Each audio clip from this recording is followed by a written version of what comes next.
Nós estamos num momento extremamente importante em que o país começa a desfrutar desses horizontes mais longos tornados possíveis exatamente pelo programa que o presidente Bolsonaro nos permitiu implementar. As reformas que estão sendo implementadas reduziram os custos, por exemplo, de juros da dívida em 100 bilhões de reais ao ano. São 3 Bolsas Famílias. Reduziram em outros 100 bilhões os privilégios que eram concedidos através de uma máquina perversa de transferir renda, que era a nossa máquina previdenciária. E todas essas reformas estão sinalizando para horizontes mais longos, de 15, 20, 30 anos à frente, e permitindo, então, que os juros desçam e que a economia comece a girar. E aquela baleia ferida a que eu me referia, que nesse primeiro ano nós fomos tirando os arpões, ela começou a crescer a 1,2%. Nesse segundo ano, nós continuamos com o ritmo das reformas.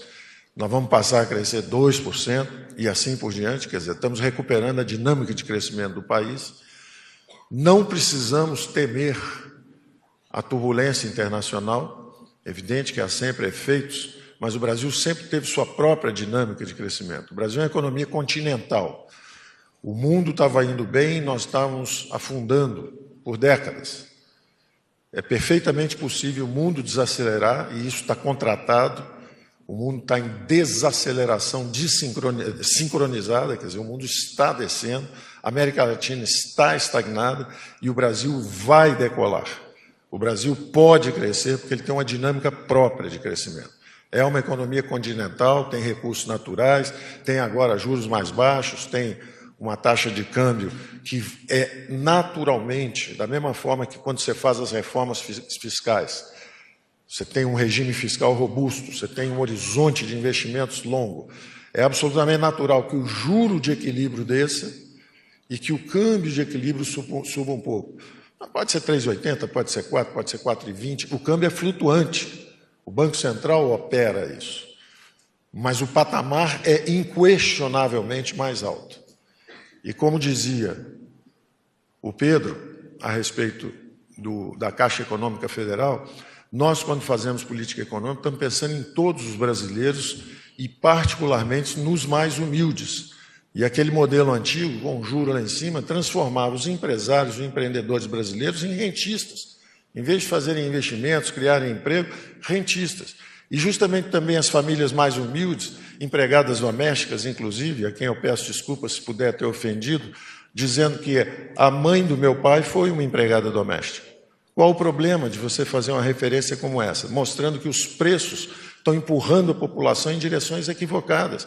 Um Brasil cheio de belezas naturais e as pessoas pensando em não viajar para o Nordeste, por exemplo, para as praias do Nordeste, porque estava 50% mais caro ir para o Nordeste brasileiro do que ir para o exterior.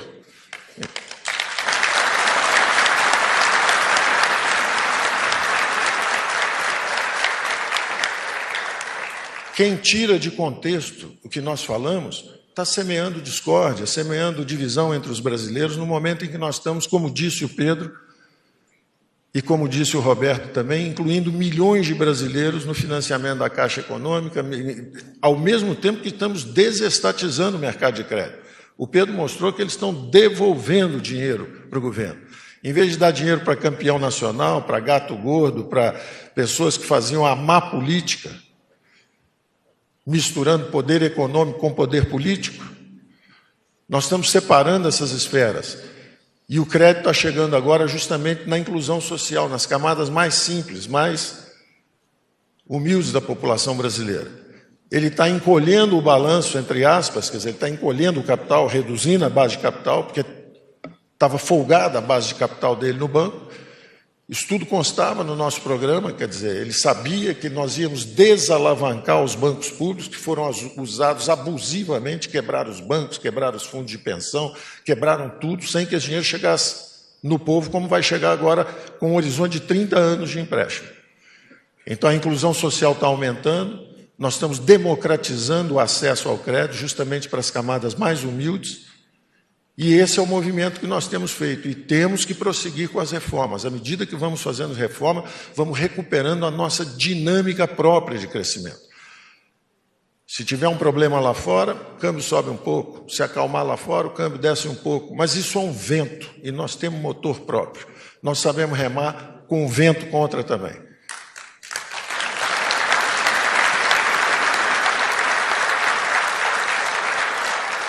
E quando estávamos com vento a favor, afundamos o barco, em vez de aproveitar o vento a favor da globalização. Então, nós sabemos o caminho que estamos percorrendo, estamos seguros, somos gratos, por um lado, ao escudo que o presidente ofereceu para justamente nomear uma equipe competente, jovem, talentosa, com coração, todos eles têm coração, a maior parte também tem origens humildes, veio todo mundo com esforço, subindo 1, 2, 3 gerações, para adquirir o conhecimento. O presidente dizia que o pai dele foi até o ginasial, o meu também, não conseguiu fazer ensino superior. Pois é isso, grupo escolar. Eu estudei em escolas públicas, fui parar no colégio militar porque era um bom treinamento e barato, de graça. Então, você passando, eu passei na época em segundo lugar, não me lembro, era segundo lugar. Eu fui buscar um ensino de qualidade, quer dizer, meu pai foi buscar um ensino de qualidade. Estudei em escola pública, a vida inteira, grupo escolar, Pandiaca Lojas, depois colégio militar, porque era um ensino de qualidade, justamente para as famílias mais humildes que não podiam gastar dinheiro, tinha que subir na meritocracia. E isso é o que nós queremos oferecer para a população brasileira e chamamos do caminho da prosperidade.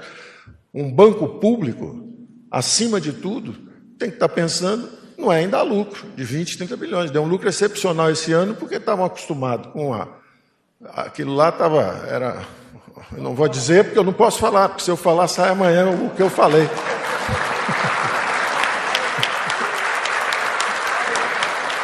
Chegou um cara sério, competente lá, pronto, está um lucro extraordinário. Mas nós vamos baixar o lucro dele, porque ele ou transfere isso para a sociedade ou devolve isso para nós. Porque nós vamos reduzir o endividamento da sociedade. Então, ele tem que dar rumo para isso. Ou ele dá isso rápido para os mais simples, mais humildes, ou nós vamos lá e tomar a grana dele. Porque nós sabemos onde nós temos que usar esse dinheiro. Aliás, o Pedro e o Montesano, esse ano, vão ser os nossos heróis. Porque eles vão desalavancar os respectivos bancos e vão mandar recursos para nós. Um vai mandar dividendo, porque está dando um lucro muito bom, e o outro vai reduzir um pouco a carteira, porque estava virando também um hedge fund, em vez de ser um banco público. Então... não vai emprestar para países que não deve, né? Não vai emprestar para quem não paga, não vai emprestar para empresário campeão.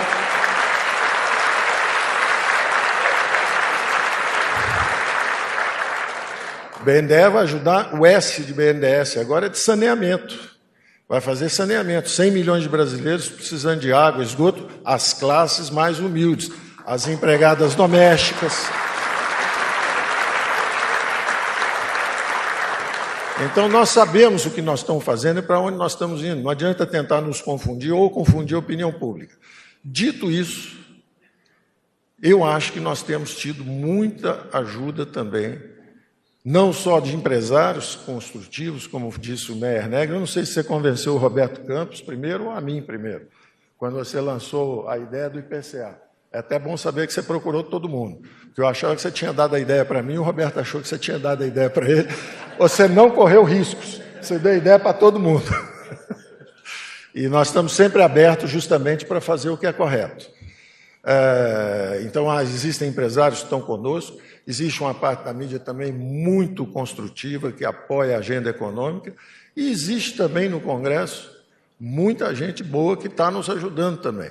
E é natural. Como nós estamos devolvendo os orçamentos, o presidente disse, olha, é mais Brasil, menos Brasília. Nós vamos fortalecer a República Federativa do Brasil.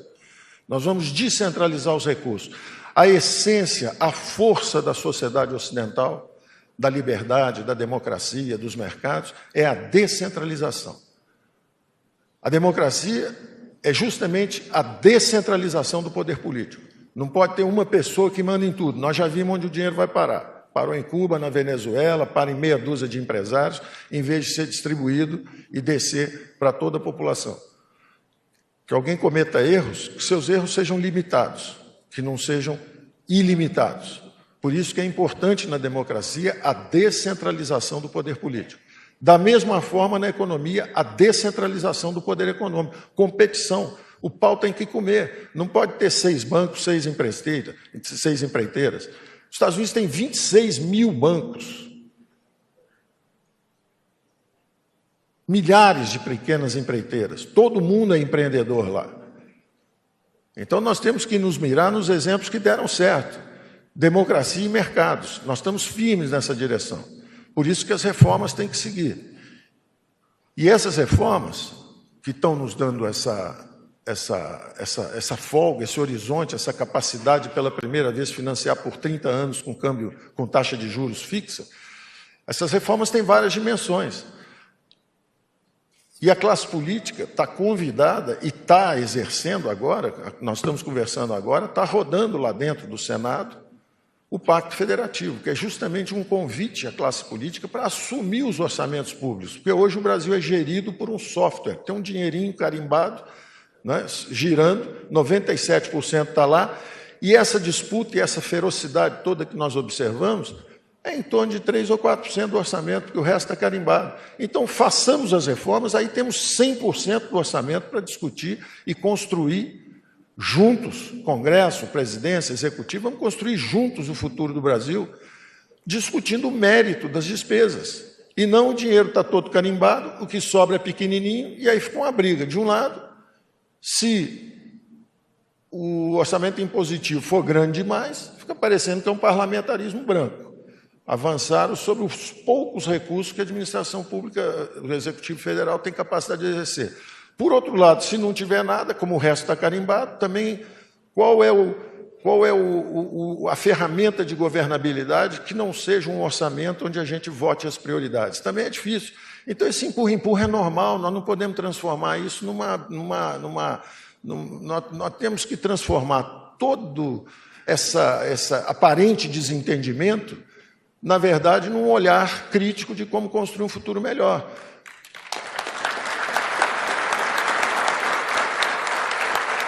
É normal que o Congresso queira entrar no orçamento, mas espera aí, não precisa pisar no nosso pé. Tem um orçamento de 1,5 trilhão, para que nós vamos brigar por causa de 10 bi, ou 15 bi, ou 20 bi? Tem 1,5 trilhão, basta descarimbar, vamos fazer o Pacto Federativo, vamos descentralizar, aprovemos as reformas. Por outro lado, é natural também que a classe política diga o seguinte, bom, mas como não houve loteamento de ministério, como foram escolhas técnicas, como é que eu entro nisso aí? Uma aliança política de conservadores e liberais, e os senhores sim estão convidados realmente a fazerem acordos republicanos em torno da distribuição orçamentária. Então, isso é absolutamente natural. Se um lado quiser levar muito, o outro lado reage. Se levar menos um pouco, tudo bem, funciona. Então, o que nós estamos vendo é uma fricção desse tipo. Pode haver um exagero de um lado ou outro, todo mundo fica nervoso. É natural isso, às vezes fica nervoso lá o Congresso, achando que nós estamos pressionando, às vezes fica nervoso o nosso time do lado de cá, porque fala, peraí, não temos um presidente, nós estamos no presidencialismo, nós não estamos num parlamentarismo branco. Então esse empurra-empurra é normal, é pelada, um chutou canela do outro e tal, o jogo segue. Nós estamos seguros que a democracia brasileira está fazendo um aperfeiçoamento das instituições.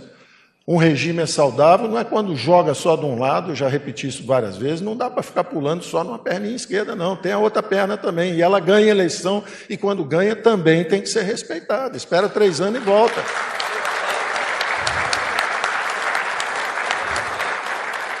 Então esse clima é normal, é política, empurra para cá, empurra para lá, mas na verdade tem um Brasil a construir, são todos construtivos, temos gente muito boa e muito bem intencionada dos dois lados, vamos trabalhar juntos.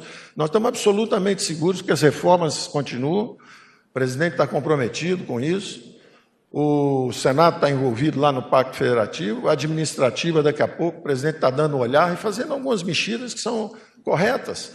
A turma técnica sonhando com um futuro de administração pública completamente despolitizada e desaparelhada, a turma técnica vai lá na reforma administrativa e bota, olha, qualquer funcionário público não pode ter filiação partidária. Aí o presidente fala, peraí, o exercício da política é um direito da liberdade. O sujeito pode ser funcionário público, pode escolher o partido dele, não tem problema nenhum. Então o presidente vai lá e dá uma mexidinha. Então está demorando um pouquinho a chegar lá na Câmara, porque tem uma mexida ou outra que são também perfeitamente possíveis. O presidente tem 60 milhões de votos, não vai dar um palpite na reforma? Tem que dar sim.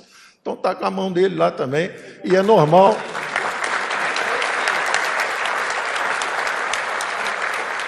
Absolutamente normal. Então a ideia é o seguinte: o Pacto Federativo está no Senado, a reforma administrativa vai entrar na Câmara, e o próprio Congresso já preparou o campo, já está cheio, o estádio está cheio, as luzes estão acesas, só falta entrar em campo a reforma tributária agora.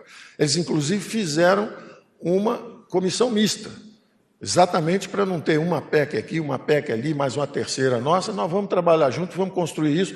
O Brasil segue com as reformas, esse ano vai ser um ano bom, nós vamos acelerando o crescimento o tempo inteiro. Obrigado, um abraço, parabéns, presidente.